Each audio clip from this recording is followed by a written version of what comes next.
സമാധാനത്തെക്കുറിച്ച് നമ്മൾ ഇന്ന് പഠിക്കുവാൻ പോവുകയാണ്. പ്രിയപ്പെട്ടവരെ, നമ്മുടെ ജീവിതത്തിൽ നമ്മൾ ഏറ്റവും അധികം ആഗ്രഹിക്കുന്ന ഒന്നാണ് സമാധാനം. സാധാരണ നമ്മൾ പറയാറുണ്ട്, ഒന്നുമില്ലെങ്കിലും വേണ്ട, മനസ്സമാധാനം ഉണ്ടായാൽ മതിയെന്ന്. ഇത് നമ്മുടെയൊക്കെ സ്ഥിരം പല്ലവിയാണ്, മനസ്സമാധാനം ഉണ്ടായാൽ മതി.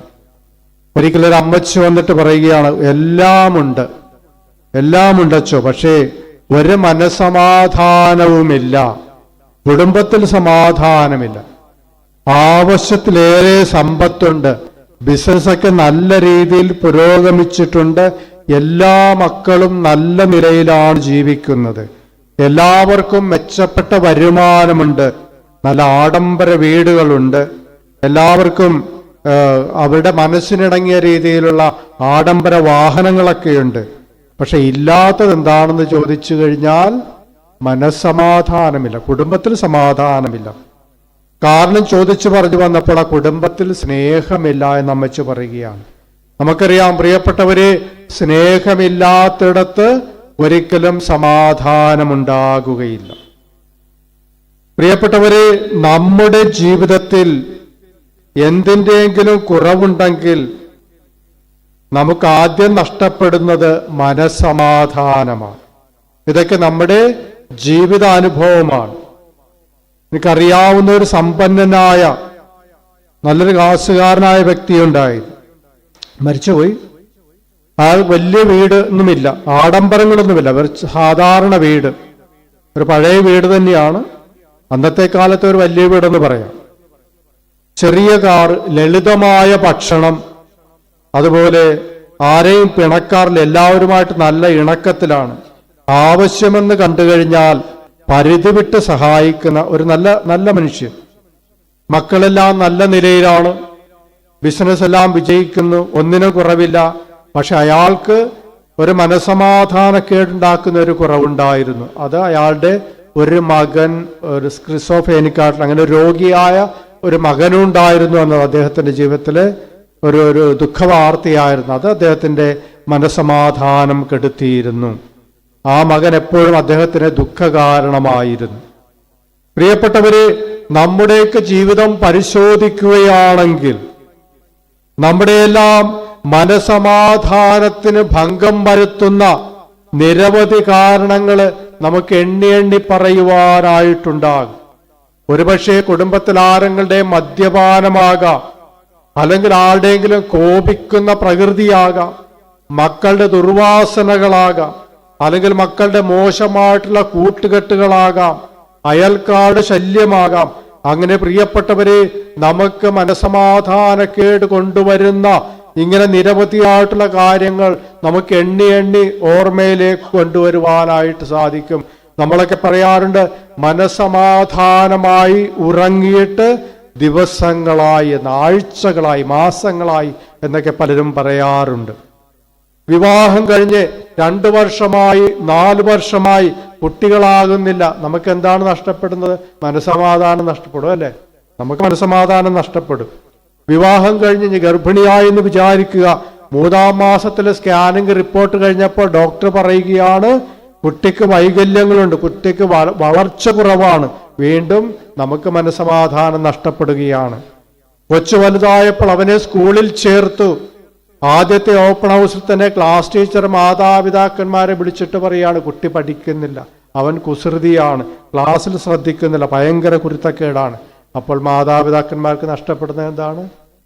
മനസ്സമാധാനം നഷ്ടപ്പെടും, ഒരു സന്തോഷം ഉണ്ടാകില്ല.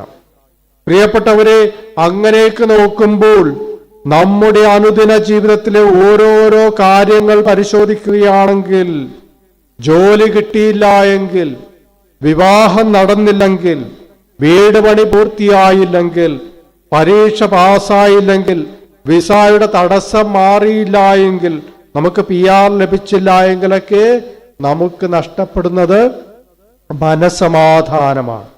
പ്രിയപ്പെട്ടവരെ, അങ്ങനെ ഈ ഒരു പശ്ചാത്തലത്തിലാണ് നമ്മൾ പരിശുദ്ധാത്മാവിന്റെ സുപ്രധാന ഫലങ്ങളിലൊന്നായ സമാധാനത്തെക്കുറിച്ച് നമ്മൾ ഇന്ന് വിചിന്തനം ചെയ്യാൻ പോകുന്നത്, പഠിക്കുവാൻ പോകുന്നത്. ഹല്ലേലൂയ. Hallelujah, hallelujah.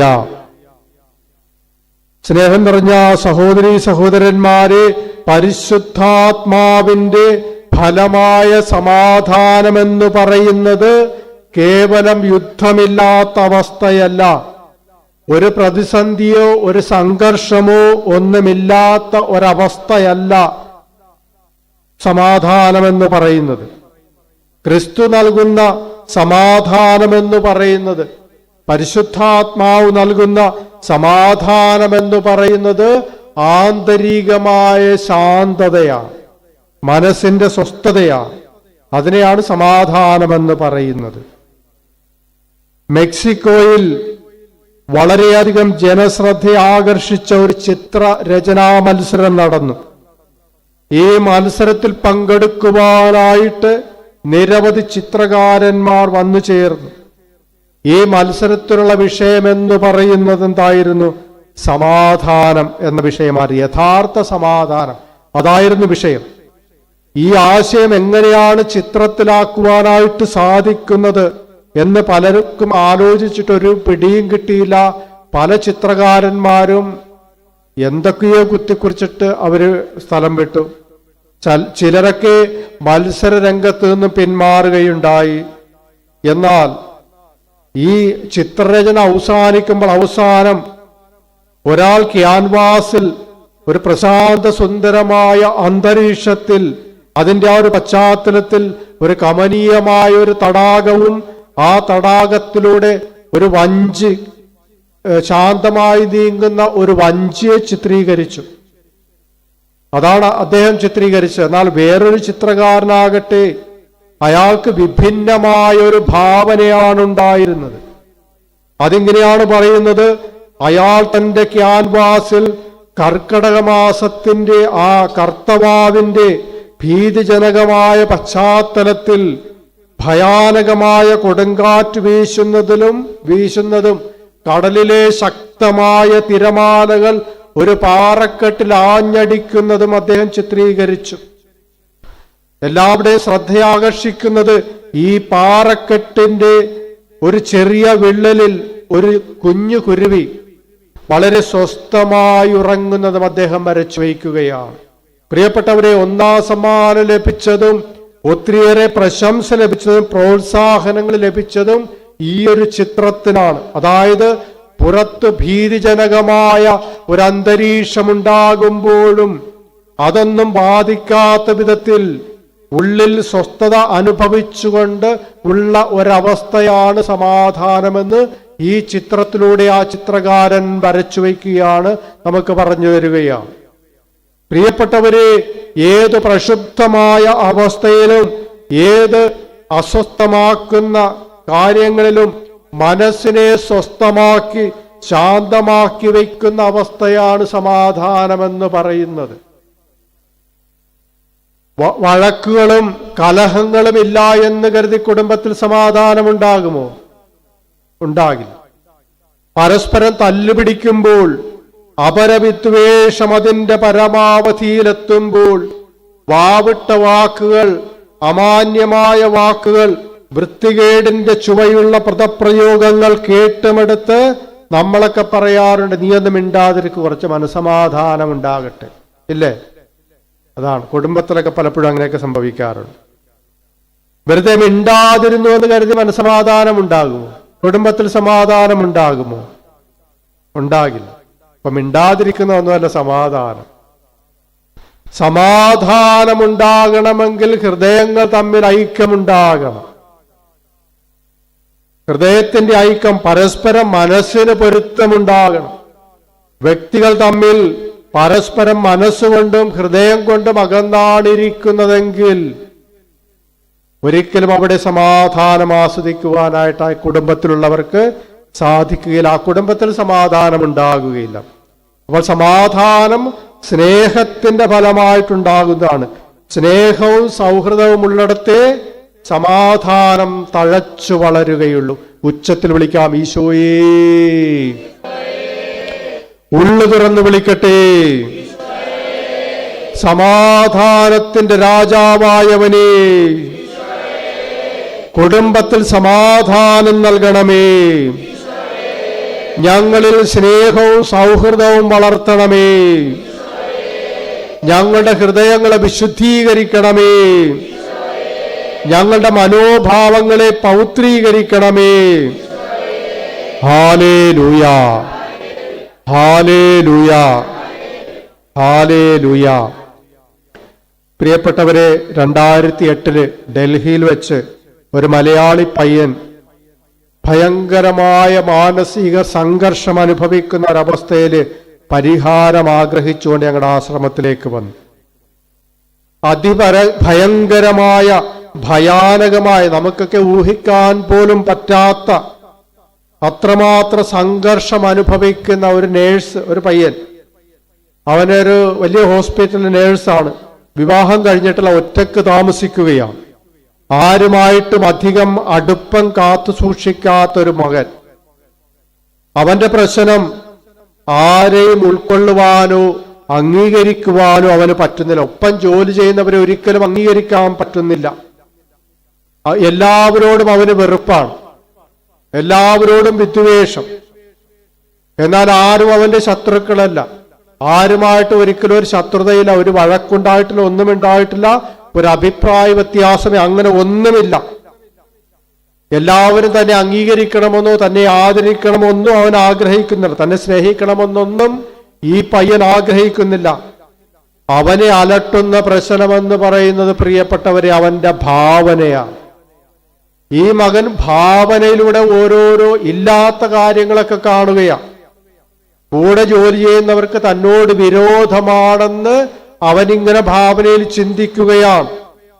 അതുപോലെ ഈ കൂടെ ജോലി ചെയ്യുന്നവരൊക്കെ ശരിയല്ല, അവരെല്ലാം തനിക്കെതിരെ പ്രവർത്തിക്കുന്നു, അവർ തനിക്കെതിരെ ചിന്തിക്കുന്നു. ഇതെല്ലാം അവന്റെ തോന്നലുകളാണെന്ന് അവന് തന്നെ അറിയാം. പക്ഷേ അവനൊരിക്കലും തന്റെ ഭാവനയെ നിയന്ത്രിക്കുവാനായിട്ട് സാധിക്കുന്നില്ല. അതവനെ വല്ലാതെ വരിഞ്ഞു മുറുക്കുകയാണ്. അവന്റെ ഭയമെന്ന് പറയുന്നത് അവനൊരു ക്രിമിനലായി തീരുമോ എന്ന് അവൻ ഭയപ്പെടുകയാണ്. കരഞ്ഞുകൊണ്ടാണ് ഈ മകൻ സംസാരിച്ചിരുന്നത്. അവന്റെ ഭാവനയിൽ കോപം കുന്നുകൂടുമ്പോൾ തന്റെ കൂടെ ജോലി ചെയ്യുന്നവരെ എങ്ങനെ ക്രൂരമായിട്ട് മർദ്ദിക്കാമെന്നവൻ മനസ്സിൽ ചിന്തിക്കുകയാണ്, ഭാവനയിൽ കാണുകയാണ്.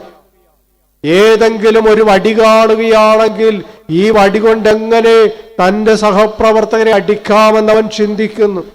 ഏതെങ്കിലും അടുക്കളയിൽ അല്ലെങ്കിൽ മറ്റെവിടെയെങ്കിലും ഒരു ആയുധം കാണുകയാണെങ്കിൽ, ഒരു കത്തി കാണുകയാണെങ്കിൽ അതുകൊണ്ട് എങ്ങനെ കുത്താം എന്നൊക്കെ ഇവൻ മനസ്സിൽ ഭാവനയിൽ കാണുകയാണ്. അവന്റെ ദുഷിച്ച ഈ ഭാവനയാണ് അവന്റെ മനസ്സിന്റെ അസ്വസ്ഥതയ്ക്ക് കാരണമായിട്ട് അവൻ പറയുന്നത്. അവൻ അതിൽ നിന്ന് മോചനം നേടുവാനായിട്ട് സാധിക്കുന്നില്ല. അത്രമാത്രം ഭയങ്കരമായ ഒരവസ്ഥയിലൂടെയാണ് ഈ മകൻ കടന്നു പോകുന്നത്. അവന് തന്നെ അറിയാം ഇതെല്ലാം അവന്റെ ഭാവനയാണെന്ന്. പക്ഷേ അതുകൊണ്ട് അവൻ ഭയപ്പെടുകയാണ്.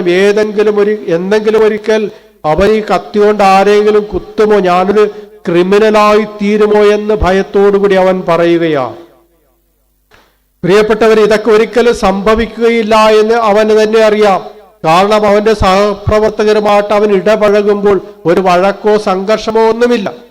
അപ്പോൾ ഒരിക്കലും ഇതൊക്കെ സംഭവിക്കുകയില്ല എന്ന് അവൻ അറിയാമെങ്കിലും അവന്റെ ഭാവന ഒരിക്കലും അവനെ സ്വതന്ത്രനാക്കുന്നില്ല.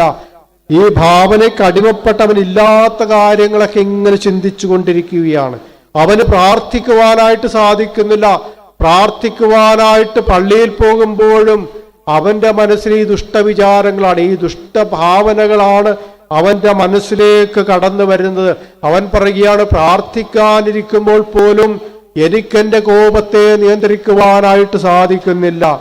അതിഭയങ്കരമായ മാനസിക പിരിമുറുക്കത്തിലൂടെയാണ് ഞാൻ കടന്നു പോകുന്നത്. എനിക്കിതിൽ നിന്ന് മോചനം നേടണമെന്ന് ഞാൻ ആഗ്രഹിക്കുന്നു. അതിനെനിക്ക് സാധിക്കുമോ എന്നെനിക്കറിയില്ല. എന്തെങ്കിലും ഒരു ഉപദേശം തരാമോ? എനിക്കിതിനകത്ത് മോചനം നേടുവാനായിട്ട് സാധിക്കുമോ? അല്ലെങ്കിൽ ഞാൻ ഈ ജോലി രാജിവെച്ച് നാട്ടിലേക്ക് വണ്ടി കയറണമോ? അതാണ് പ്രിയപ്പെട്ടവരെ ആ മകന്റെ പ്രശ്നം. അവന്റെ കരച്ചിൽ അടങ്ങിയപ്പോൾ അവനോട് പറഞ്ഞു, ദിവ്യകാരുണ്യ നാഥന്റെ മുമ്പിലിരിക്കുക. ഞങ്ങളുടെ ആശ്രമത്തിൽ എല്ലാ വെള്ളിയാഴ്ചയും വൈകുന്നേരം എല്ലാ ദിവസവും ഇതുപോലെ പരിശുദ്ധ കുർബാന എഴുന്നള്ളിച്ച് വെച്ചിട്ടുണ്ടാകും. നിരവധി മക്കൾ അവിടെ വന്ന് പ്രാർത്ഥിക്കും. പലരും നേഴ്സുമാരാണ്, വന്ന് പ്രാർത്ഥിക്കാറുണ്ട്. എല്ലാ വെള്ളിയാഴ്ചയും 1 മണിക്കൂർ ആരാധനയുണ്ട്. വൈകുന്നേരം 1-ാം വെള്ളിയാഴ്ച 2 മണിക്കൂർ ആരാധനയുണ്ട്. ഈ നേഴ്സ് ആൺകുട്ടികളും പെൺകുട്ടികളും ഒക്കെ വന്ന് അവിടെ ആരാധന നടത്തി പ്രാർത്ഥിക്കാറുണ്ട്. അവനോട് പറഞ്ഞു, ദിവ്യകാരുണ്യനാഥന്റെ മുമ്പിലിരിക്കുക, നീ ഒന്നും ചിന്തിക്കണ്ട, നീ ഒന്നും പ്രാർത്ഥിക്കണ്ട. അവൻ വർക്ക് ചെയ്യുന്ന ഹോസ്പിറ്റല്, ഹോളി ഫാമിലി ഹോസ്പിറ്റലും ദിവ്യകാരുണ്യം എഴുന്നള്ളിച്ച് വെച്ചിട്ടുണ്ട്. നീ ഹോസ്പിറ്റലാണെങ്കിൽ നീ അവിടെ ആ ദിവ്യകാരുണ്യനാഥന്റെ മുമ്പിലിരിക്കുക. നീ ബൈബിളൊന്നും എടുത്ത് തുറന്ന് വായിക്കണം, നീ വെറുതെ ഇരിക്കുക. ആരെങ്കിലും വരുന്നുണ്ടോ പോകുന്നുണ്ടോ ഒന്നും നീ നോക്കണ്ട. നീ ദിവ്യകാരുണ്യനാഥന്റെ മുമ്പിൽ ശാന്തമായിരിക്കുക. എന്തുമാത്രം സമയം നിനക്ക് ശാന്തമായിരിക്കുവാൻ സാധിക്കുമോ അത്രമാത്രം നീ ശാന്തമായിരിക്കും. ഒന്നും ചിന്തിക്കണ്ട, നിന്റെ ഭാവന ഒന്നും വേണ്ട, നീ വെറുതെ ഇരിക്കുക എന്ന് അവനോട് പറഞ്ഞു. പ്രിയപ്പെട്ടവരെ, നമുക്കറിയാം, ഒരു പരിധി കഴിയുമ്പോൾ നമ്മുടെ ശ്രദ്ധയൊക്കെ പതറിപ്പോകും. നമ്മുടെ ഭാവനകളൊക്കെ കാട് കയറാൻ തുടങ്ങും.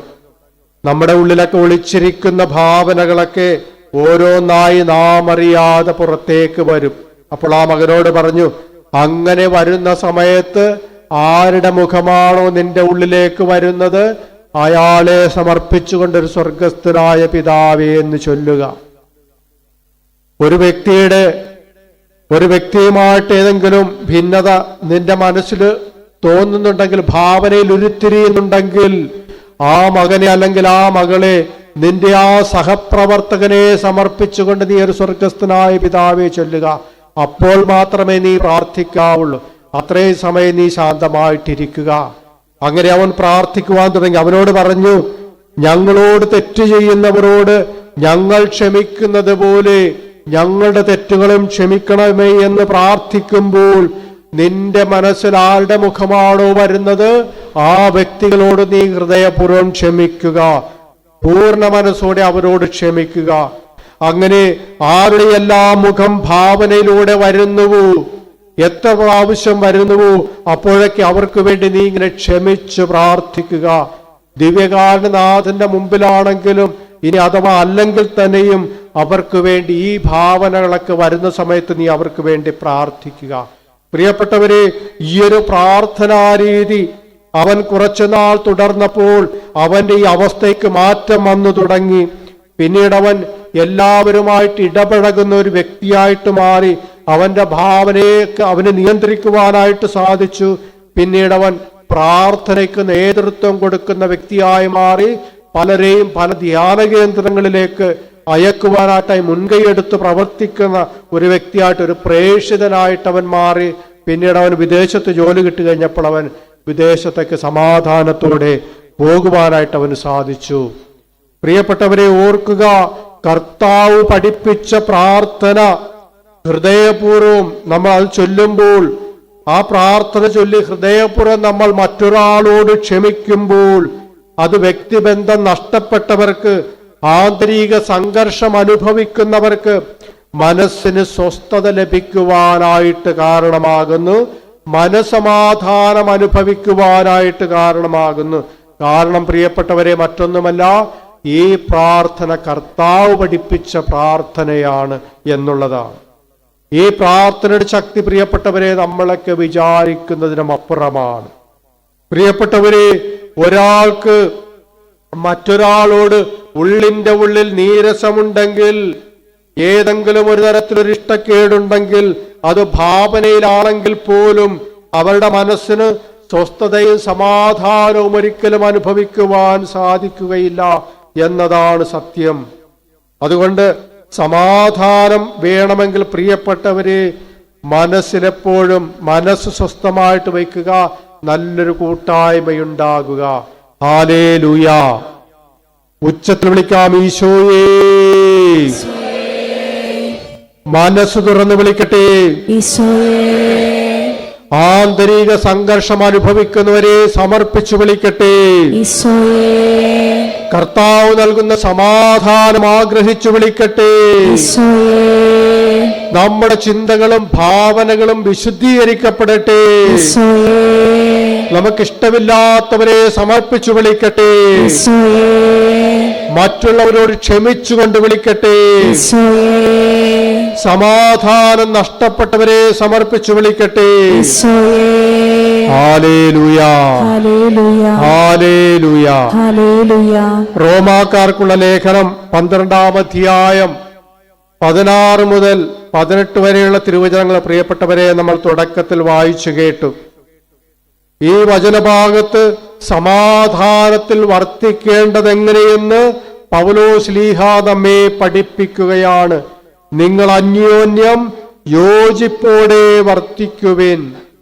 ഔദത്യം വെടിഞ്ഞ് എളിയവരുടെ തലത്തിലേക്ക് ഇറങ്ങി വരുവിൻ. തിന്മയ്ക്കു പകരം തിന്മ ചെയ്യരുത്. ഏവരുടെയും ദൃഷ്ടിയിൽ ശ്രേഷ്ഠമായത് പ്രവർത്തിക്കാൻ ശ്രദ്ധിക്കുവിൻ.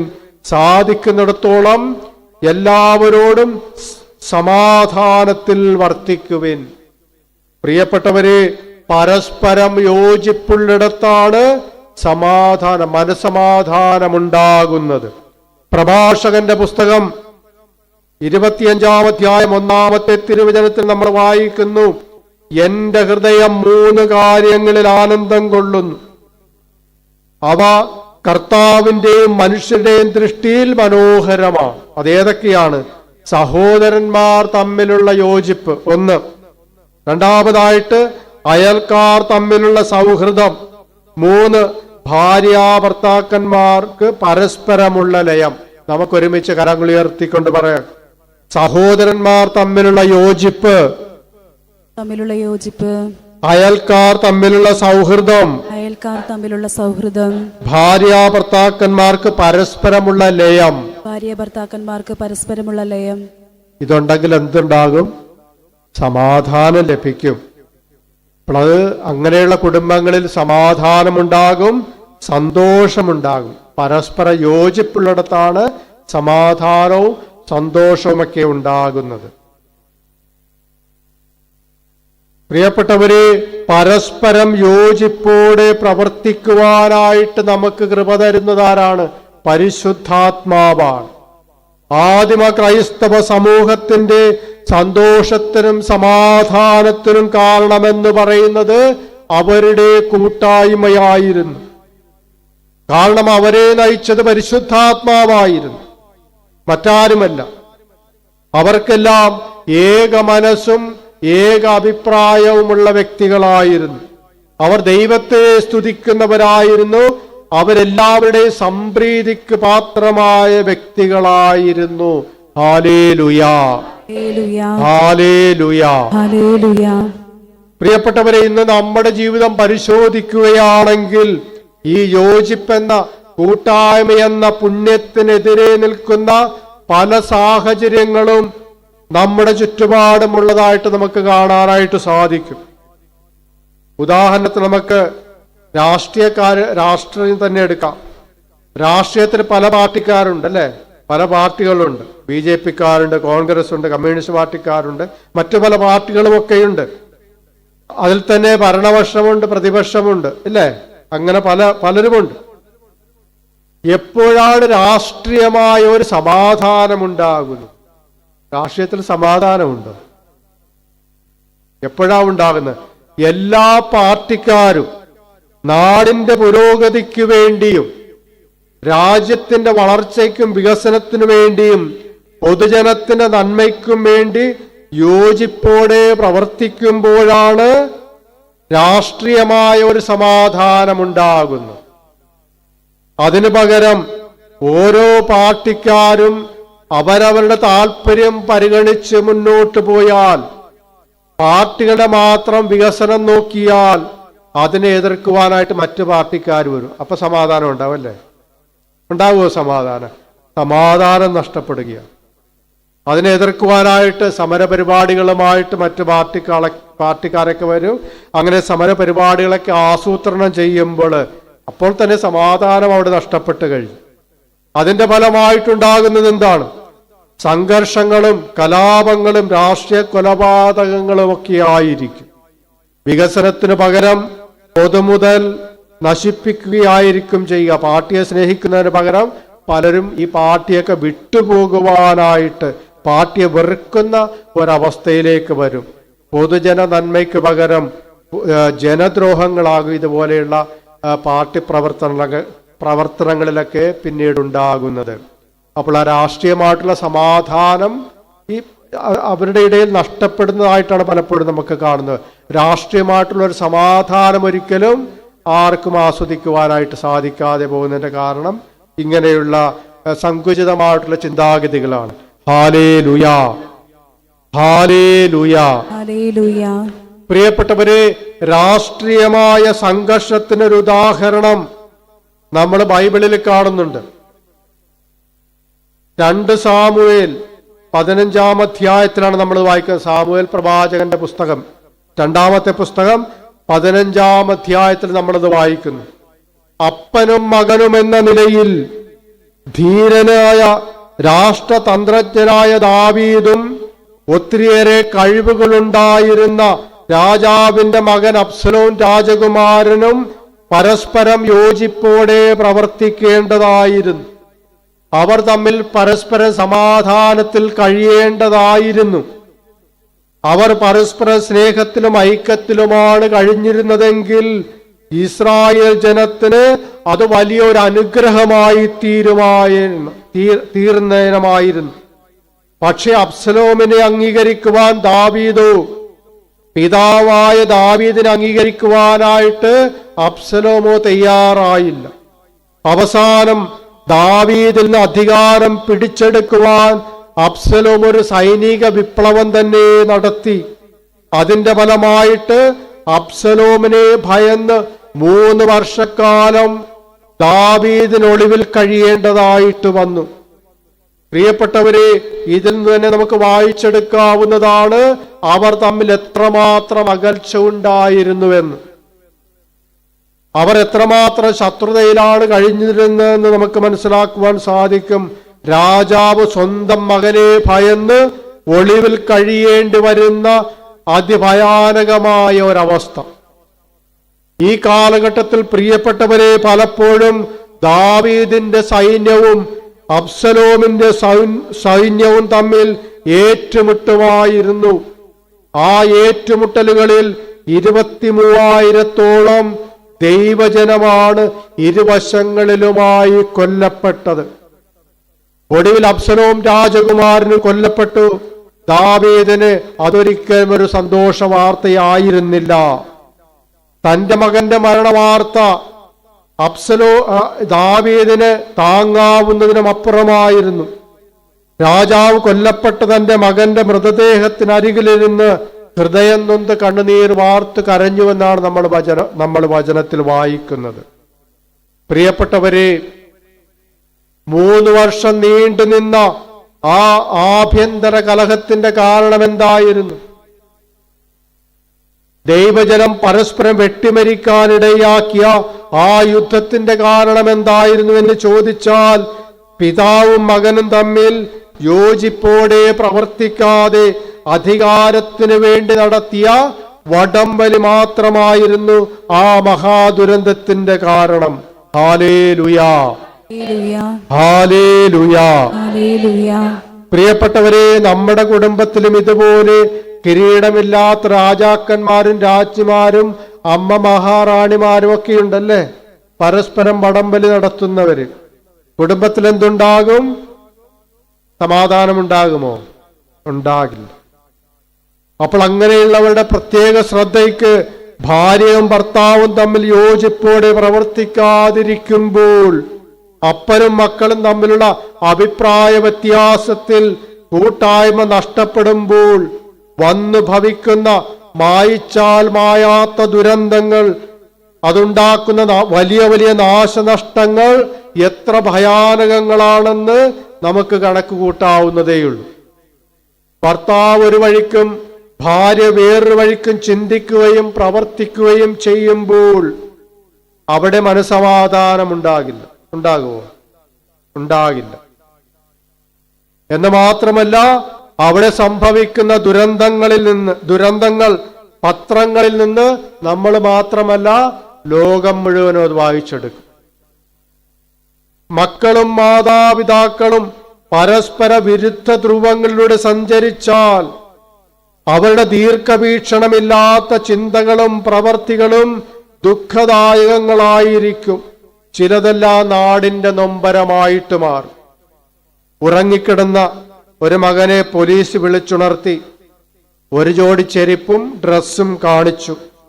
ആ മകനവ് തിരിച്ചറിഞ്ഞു. അവൻ പറഞ്ഞത് എൻ്റെ അമ്മയുടേതാണ്. പോലീസ് അവനെ മോർച്ചറിയിലേക്ക് കൊണ്ടുപോയി. പുഴയിൽ ചാടി മരിച്ച അവന്റെ അമ്മയുടെ ചേതനയറ്റ ശരീരം അവൻ കണ്ടു. വിവാഹം കഴിഞ്ഞിട്ട് 1 മാസം കഷ്ടിച്ചാകുന്നതേയുള്ളൂ. പോസ്റ്റ്മോർട്ടം റിപ്പോർട്ട് എന്താണ് പോസ്റ്റ്മോർട്ടം റിപ്പോർട്ട്? പുഴയിൽ ചാടി മരിക്കുമ്പോൾ പോസ്റ്റ്മോർട്ടം റിപ്പോർട്ട് എന്താണ്? മുങ്ങിമരണമല്ല, കുടുംബകലഹം. അതാണ് പോസ്റ്റ്മോർട്ടം റിപ്പോർട്ട്. ഹല്ലേലൂയ. പ്രിയപ്പെട്ടവരെ, ഇതുപോലെ നാടിനെ നടുക്കുന്ന, നാടിന്റെയും വീടിന്റെയും ഒക്കെ നൊമ്പരമാകുന്ന സങ്കടകരമായ പാഠങ്ങൾ തന്നെയാണ് നമ്മൾ പത്രങ്ങളിലൊക്കെ വായിക്കുന്നത്.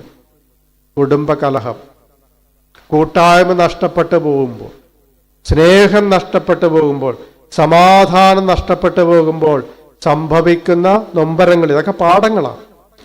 ഒപ്പമുണ്ടാകുമെന്ന് കരുതിയ ഉറ്റവരുടെ കൈകൊണ്ട് തന്നെ ജീവൻ വെടിയാൻ വിധിക്കപ്പെട്ടവരുടെ അവസാന കരച്ചിൽ നമുക്ക് ചുറ്റും പല വീടുകളിൽ നിന്നും ഉയരുന്നതിന്റെ കാരണം സ്നേഹവും കരുതലും കെട്ടുപോയത് കൊണ്ടാണ്. അപരൻ എന്റെ ആരുമല്ലാത്തതാകുമ്പോഴാണ്, ഞാൻ എന്നിലേക്ക് ചുരുങ്ങുമ്പോഴാണ് ഇങ്ങനെയുള്ള പ്രിയപ്പെട്ടവരെ ഓരോ ദുരന്തങ്ങളൊക്കെ ഉണ്ടാകും. നാടിന് നൊമ്പരമായിട്ടുള്ള കാര്യങ്ങളൊക്കെ അരങ്ങേറുന്നത്. പ്രിയപ്പെട്ടവരെ, ഓർക്കുക, എല്ലാ വലിയ ദുരന്തങ്ങളുടെയും തുടക്കമെന്ന് പറയും ചെറിയ തുടക്കങ്ങളാണ്. നിസ്സാര കാര്യങ്ങളിൽ നിന്നാണ് തുടങ്ങുന്നത്, അതൊരു വലിയ ദുരന്തമായിട്ട് അവസാനിക്കുന്നത്. പ്രിയപ്പെട്ടവരെ, മനസ്സിനേറ്റ മുറിവായി കുടുംബജീവിതം മാറാതിരിക്കണമെങ്കിൽ, സമാധാനത്തിന്റെയും സന്തോഷത്തിന്റെയും ഈറ്റില്ലമായി നമ്മുടെ ഭവനം രൂപപ്പെടണമെങ്കിൽ ആത്മപരിശോധനയ്ക്കായിട്ട് നമ്മൾ ഉണർന്നേ തീരൂ. വല്ലപ്പോഴൊക്കെ ഉണരണം, ആത്മപരിശോധന ചെയ്യണം. പത്രം വായിച്ച് പാഠങ്ങൾ മനസ്സിലാക്കിയിട്ട് മാത്രം കാര്യമില്ല, ആത്മപരിശോധനയിലേക്ക് നമ്മൾ ഉണരേണ്ടിയിരിക്കുന്നു.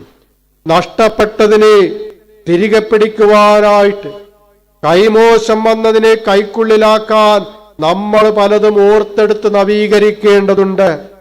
ചിന്തകളും, പ്രിയപ്പെട്ടവരെ, നമ്മുടെ ചിന്തകളും നമ്മുടെ പ്രവർത്തികളുമൊക്കെ നവീകരിക്കപ്പെടണം. നമ്മുടെ സമീപനത്തിലും ശൈലിയിലുമൊക്കെ മാറ്റം വരണം. തന്നിഷ്ടങ്ങളുടെ ശൈലിയിൽ മാറ്റം വരണം. സ്വാർത്ഥതയുടെ കുത്തൊഴുക്കിന് തടയിടണം. അപരവിദ്വേഷത്തിന്റെ ആഴ്ന്നും പടർന്നും ഇറങ്ങിയ വേരുകളെല്ലാം പിഴുതെറിയണം.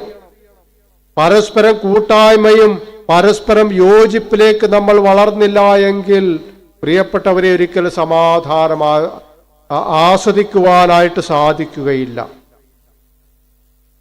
പരസ്പര സ്നേഹത്തിന് വേണ്ടിയിട്ട് മനസ്സിന്റെ എല്ലാ ജാലകങ്ങളും നമ്മൾ മലർക്കെ തുറന്നിടേണ്ടിയിരിക്കുന്നു. നമ്മളുടെ ബോധ്യങ്ങൾ ആകാശത്തിന് മുകളിലേക്ക് ഉയർന്നിരിക്കണം, വലുതാകണം. മികവിന്റെ മുകളിലേക്ക് ബന്ധങ്ങൾ വളരണം. ജീവിതത്തിലെ നേട്ടങ്ങളെല്ലാം ഈശ്വര നിശ്ചയത്താൽ കൈവന്നതാണെന്ന് നമ്മൾ തിരിച്ചറിയണം.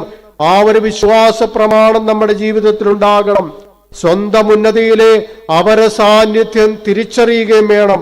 അവരെ ആദരിച്ച്, അവരുടെ സാന്നിധ്യം അംഗീകരിച്ച് ആദരിക്കുമ്പോൾ, പ്രിയപ്പെട്ടവരെ, നമ്മുടെ കുടുംബം സമാധാനത്തിന്റെയും സന്തോഷത്തിന്റെയും കൂട്ടായ്മയുടെയും ഈറ്റില്ലമായി മാറുമെന്ന് മാത്രമല്ല, കുടുംബ നന്മയ്ക്കായിട്ട് വിശുദ്ധമായൊരു പാഠം നമ്മൾ എഴുതി ചേർക്കപ്പെടുകയാണ് ചെയ്യുന്നത്.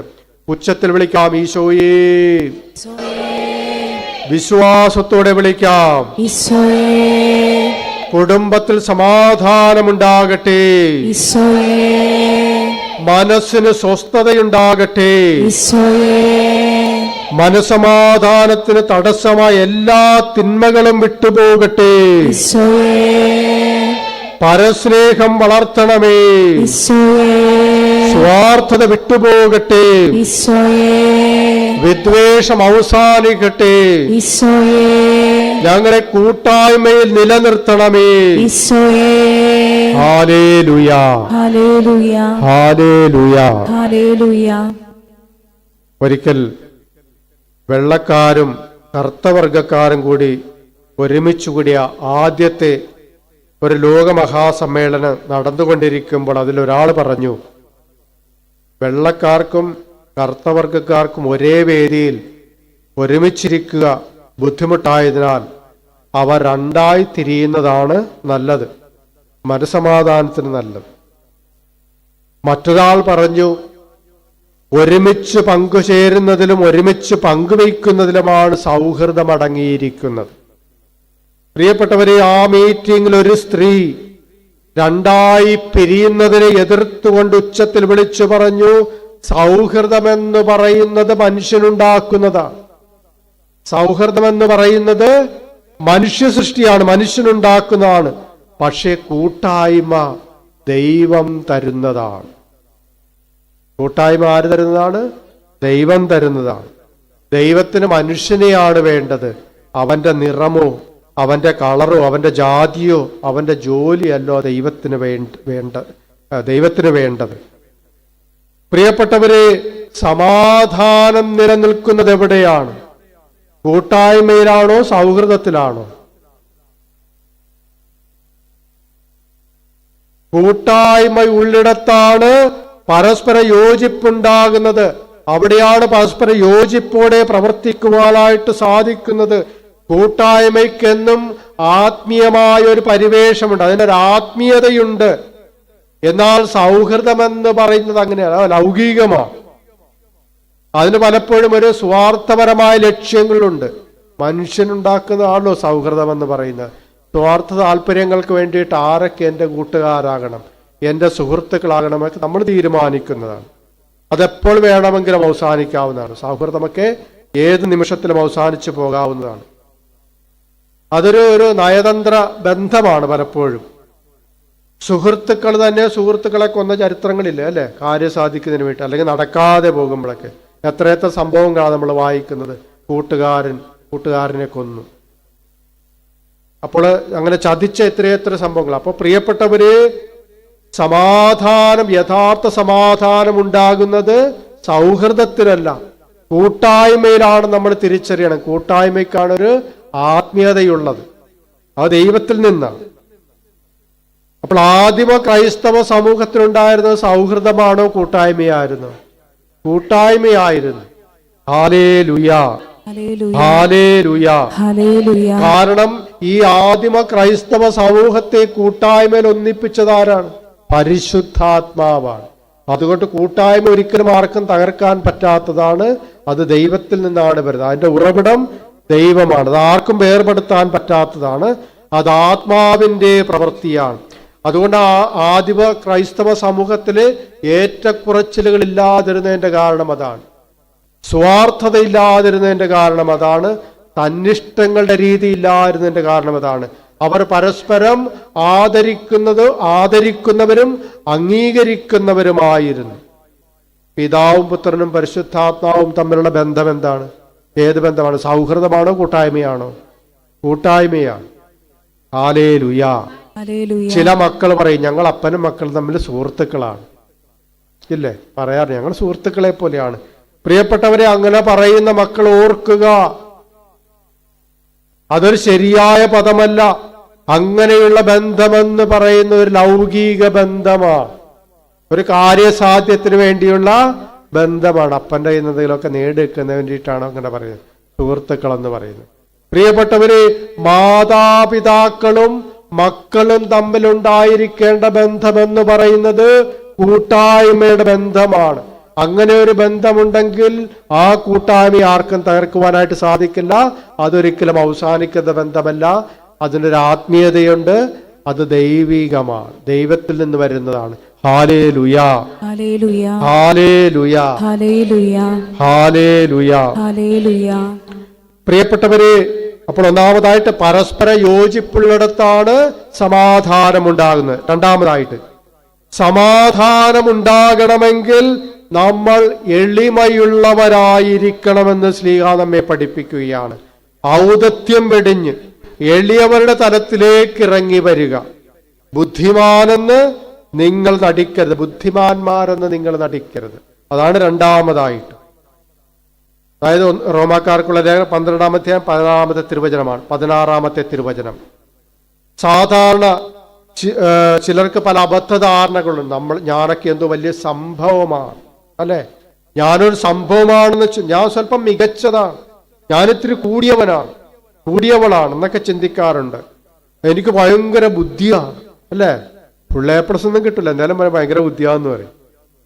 കുടുംബത്തിൽ സമാധാനം കൊടുക്കില്ല ആർക്കും, എന്തായാലും ഭയങ്കര ബുദ്ധിയാണ്. പ്രിയപ്പെട്ടവരെ, അങ്ങനെ ചിന്തിക്കുക മാത്രമല്ല, ചിന്തിച്ച് പെരുമാറുന്നവരുണ്ട്. ബാക്കിയുള്ളവരൊക്കെ എന്നെ കഴിഞ്ഞിട്ടേ ഉള്ളൂ, നമ്മൾ മറ്റുള്ളവരെക്കാൾ മികച്ചതാണെന്നും സ്വല്പം കൂടിയവരാണെന്നും എനിക്ക് മാത്രമേ എല്ലാം അറിയൂ എന്നൊക്കെ ചിന്തിച്ചാൽ അവിടെ ആ കൂട്ടായ്മയ്ക്ക് എന്ത് സംഭവിക്കുന്നു? കൂട്ടായ്മ മാത്രമല്ല, ആ സൗഹൃദവും അവിടെ പിളർന്നു പോകുകയാണ്, ഒരിക്കലും നിലനിൽക്കില്ല. അവിടെ സ്വരച്ചേർച്ചയില്ലാതാകുന്നു, സന്തോഷവും സമാധാനവും നഷ്ടപ്പെടുവാനായിട്ട് ഇവ കാരണമാകുന്നു. ഉദാഹരണത്തിന്, കുടുംബത്തിലൊരു അപ്പൻ ചിന്തിക്കുകയാണ്, എനിക്ക് മാത്രമേ എല്ലാം അറിയൂ, എനിക്ക് ആരുടെ ഉപദേശം വേണ്ട. അല്ലെങ്കിൽ ഭർത്താവ് അങ്ങനെ ചിന്തിക്കുകയാണ്. അങ്ങനെ ആ ഒരു മനോഭാവത്തോടു കൂടി തന്നിഷ്ടം പ്രവർത്തിക്കുമ്പോൾ, സ്വയം തീരുമാനമെടുത്ത് മുന്നോട്ട് പോകുമ്പോൾ അത് കുടുംബത്തില് സ്വരമുയരുവാനായിട്ട് കാരണമാകും, അല്ലേ? സ്വരമുയരും കുടുംബത്തിലൊക്കെ. മക്കൾ മാറി ചിന്തിക്കാൻ തുടങ്ങും. അപ്പനപ്പന്റെ വഴിക്ക് പോയിക്കോട്ടെ, നമുക്ക് നമ്മുടെ വഴി. കാരണം നമ്മളൊക്കെ വലിയ കാര്യങ്ങളൊക്കെ പഠിച്ച് MBA ഒക്കെ പഠിച്ച് വിദേശത്തൊക്കെ പോയി പല കാര്യങ്ങളൊക്കെ പഠിച്ച് ബിസിനസ് മാനേജ്മെന്റ് ഒക്കെ പഠിച്ചൊക്കെ വരുമ്പോഴാണ് അപ്പൻ ഇങ്ങനെ പറയുന്നത്, നിന്റെ പഠനമൊക്കെ അവിടെ ഇരിക്കട്ടെ, ഞാൻ ചിന്തിക്കുന്ന പോലെ, ഞാൻ പ്രവർത്തിക്കുന്ന പോലെ, അല്ലെങ്കിൽ ഞാൻ ഉദ്ദേശിക്കുന്ന പോലെ കാര്യങ്ങൾ നടക്കുന്നതെന്ന് പറയുമ്പോൾ മക്കളെന്ത് ചെയ്യും? അപ്പനപ്പൻ്റെ വഴിക്ക് പോയിക്കോട്ടെ, നമുക്ക് നമ്മുടെ വഴി. പ്രിയപ്പെട്ടവരെ, അവിടെ സമാധാനം നഷ്ടപ്പെടുകയാണ്. കുടുംബം രണ്ടായിട്ട് രണ്ട് ചിന്ത, രണ്ട് കലമെന്ന് പറയുന്ന പോലെ രണ്ട് ചിന്ത, രണ്ട് തല, അല്ലെ? അങ്ങനെ പ്രവർത്തിക്കുന്ന ഒരു രംഗമായിട്ട് കുടുംബമൊക്കെ മാറും. ഒരിക്കലും അവിടെ സമാധാനം ഉണ്ടാകില്ല. പ്രിയപ്പെട്ടവരെ, പല ബിസിനസ് പാർട്ട്ണർഷിപ്പ് പൊളിയുന്നതിന്റെ കാരണം എന്താ? ഈ കൂട്ടായ്മ നഷ്ടപ്പെട്ടു പോകുന്നതുകൊണ്ടാ. ഓരോരുത്തരും താനാണ് മികച്ചതെന്ന് ചിന്തിക്കുന്നത് പല കാരണങ്ങളുണ്ട്. അതിലൊരു കാരണം ഇതാണ്, ഞാനാണ് മികച്ചത്, എൻ്റെ മറ്റു പാർട്ട്ണറിനേക്കാൾ കൂടുതൽ ഞാനാണ് മികച്ചത്, എനിക്കാണ് ബുദ്ധി എന്ന് ചിന്തിച്ചു കഴിയുമ്പോൾ, മറ്റുള്ളവരുടെ അഭിപ്രായം ചോദിക്കാതെ തന്നിഷ്ടമനുസരിച്ച് പ്രവർത്തിക്കുമ്പോൾ ആ പാർട്ട്ണർഷിപ്പ് അവിടെ രണ്ടായി മാറുകയാണ്, പൊളിയുകയാണ്. പൗലോസ്ലീഹ പഠിപ്പിക്കുന്നു, ഔദത്യം വെടിഞ്ഞ് എളിയവരുടെ തലത്തിലേക്ക് ഇറങ്ങി വരിക. അപ്പോൾ അങ്ങനെ വരികയാണെങ്കിൽ പ്രിയപ്പെട്ടവരെ, എളിമയുടെ തലത്തിലേക്ക് വരിക. ബുദ്ധിയുണ്ട്, ഓക്കെ, സമ്മതിച്ചു, എങ്കിലും എളിമയോടുകൂടി മറ്റുള്ളവർ പറയുന്നത് കേട്ടാൽ മതി, അംഗീകരിക്കണ്ട. ഒന്ന് കേട്ടാൽ പ്രിയപ്പെട്ടവരെ എന്ത് സംഭവിക്കും? അവിടെ സമാധാനമുണ്ടാകും, കൂട്ടായ്മ ബലപ്പെടും. Hallelujah, hallelujah. പൗലോസ്ലീഹ പറയുന്നു, എളിയവരുടെ തലത്തിലേക്ക് ഇറങ്ങി വരിക. ഫിലിപ്പിയക്കാർക്കുള്ള ലേഖനം 2-ാം അധ്യായം 3-ാമത്തെ തിരുവചനം, ഓരോരുത്തരും താഴ്മയോടെ മറ്റുള്ളവരെ തങ്ങളെക്കാൾ ശ്രേഷ്ഠരായി കരുതണം. കരങ്ങളുയർത്തി വീശിക്കണം, നമുക്ക് ഒരുമിച്ച് പറയാം.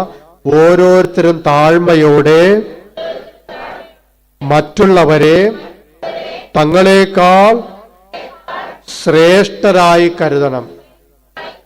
നടക്കണ കാര്യമാണോ? നടക്കണ കാര്യമാണ്, അല്ലേ? നടക്കുന്ന കാര്യങ്ങളാണ്. നമ്മൾ മനസ്സ് വെച്ചാൽ നടക്കുന്ന കാര്യങ്ങളാണ്.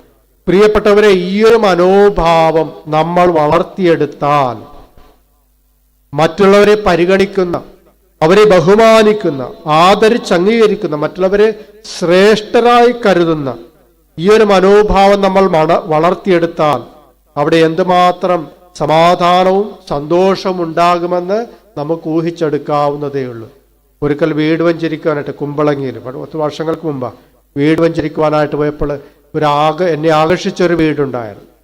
നല്ല വീട് വഞ്ചരിപ്പുള്ളത് കൊണ്ടാണ്, അല്ലേ തന്നെ ആ വീടും പരിസരമൊക്കെ നല്ല തോട്ടങ്ങളൊക്കെ, നല്ല മനോഹരമായ തോട്ടം, വീടിൻ്റെ ഉള്ളിലെ ഇൻറ്റീരിയർ കാര്യങ്ങളൊക്കെ എല്ലാം നല്ല ഭംഗി, വൃത്തിയും മെനവെടുപ്പെല്ലാം ഉണ്ട്. ഒരു സാധാരണ ഒരു വീട്ടമ്മയാണ്, ഒരു ഭാര്യയാണ്.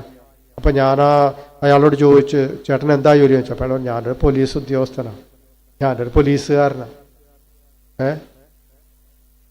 അയാൾ പറയുകയാണ്, ഈ വീട് ഇത്രയും വൃത്തിയായി, അതിപ്പോ ഈ വീട് വെഞ്ചരിപ്പുള്ളതുകൊണ്ടല്ല, അല്ലെങ്കിൽ തന്നെ ഈ വീട് വൃത്തിയാക്കി ഈ പരിശ്രമമൊക്കെ ഇങ്ങനെ മനോഹരമായിട്ട് പൂന്തോട്ടങ്ങളൊക്കെ നോക്കി ഇങ്ങനെ എല്ലാം വീടിന്റെ ഇന്റീരിയറൊക്കെ മനോഹരമാണ്. കണ്ടു കഴിഞ്ഞാൽ അത് നമുക്ക് തന്നെ അത്ഭുതം തോന്നും. വേറെ ജോലിക്കാരൊന്നുമില്ല.